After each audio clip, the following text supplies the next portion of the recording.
माता पिता की सेवा और उनका सम्मान करना सबसे बड़ा धर्म है। इससे बड़ा कोई धर्म नहीं दोस्तों। माता पिता के चरणों में ही स्वर्ग है। एक छोटे से गांव में सविता नाम की एक बुजुर्ग महिला रहती थी। सविता देवी ने अपने जीवन में बहुत संघर्ष किया था और अपने 4 बेटों को पाल पोस कर बड़ा किया था। सविता देवी की एक बड़ी समस्या थी। वो देख नहीं सकती थी। उनके 4 बेटे थे, राम, श्याम, मोहन और सोहन।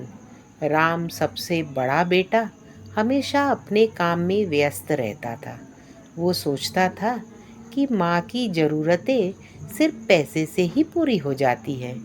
श्याम दूसरा बेटा शहर में नौकरी करता था और साल में एक बार ही घर आता था।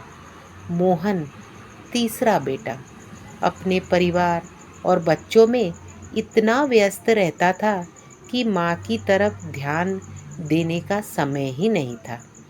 और सोहन सबसे छोटा बेटा हमेशा अपने दोस्तों के साथ घूमता रहता था। सविता देवी अपनी अंधी आंखों से अपने बेटों की उपेक्षा को महसूस करती थी, लेकिन कुछ कह नहीं पाती थी। वो अपने काम खुद करने की कोशिश करती थी, लेकिन उम्र और अंधेपन के कारण बहुत कठिनाइयाँ होती थी। गांव के लोग उनकी मदद करने की कोशिश करते थे, लेकिन सविता दीदी के बेटे उन्हें खुद से दूर ही रखते थे। एक दिन सविता देवी अचानक बहुत बीमार पड़ गई। उन्होंने अपने बेटे को संदेश भेजा, लेकिन कोई भी तुरंत नहीं आया। गांव के एक व्यक्ति ने सोहन को फ़ोन किया और सविता देवी की स्थिति के बारे में बताया। सोहन ने अपने भाइयों को सूचित किया और वे सभी माँ के पास आ गए। अब वे पहुँचे तो देखा कि उनकी माँ बहुत गंभीर हालत में थी। सविता देवी ने अपने बेटे को पास बुलाया और कहा, बेटा, मैं जानती हूँ कि तुम सभी अपने अपने जीवन में व्यस्त हो, लेकिन मुझे तुम्हारी ज़रूरत है। मैंने तुम्हें पाल पोस कर बड़ा किया और अब मुझे तुमसे थोड़ी सी देखभाल की उम्मीद है। राम, श्याम, मोहन और सोहन अपनी माँ की बात सुनकर फूट फूट कर रोने लगे। उन्हें अपनी गलती का एहसास हुआ और उन्होंने माँ से माफ़ी मांगी।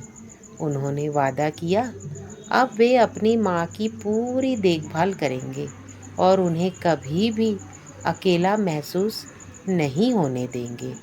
उस दिन के बाद चारों बेटों ने मिलकर अपनी माँ की देखभाल शुरू की। सविता देवी के जीवन में फिर से खुशियाँ लौट आई और उन्होंने अपने बेटों को माफ़ कर दिया। उन्होंने सिखाया कि माँ बाप की देखभाल करना हर बच्चे का कर्तव्य है और परिवार के बंधन सबसे महत्वपूर्ण होते हैं। इस कहानी ने गांव वालों को भी यह सिखाया कि माता पिता की सेवा और उनका सम्मान करना सबसे बड़ा धर्म है। दोस्तों, सही बात है, माता पिता के चरणों में स्वर्ग होता है। उनकी सेवा हमें करना हमारा धर्म है। अगर आपको मेरी ये कहानी अच्छी लगी हो तो प्लीज़ इस कहानी को एक लाइक ज़रूर करिएगा और मेरे चैनल को सब्सक्राइब करिए, ताकि ऐसी नई नई कहानियाँ मैं आपके लिए लेकर आती रहूँ।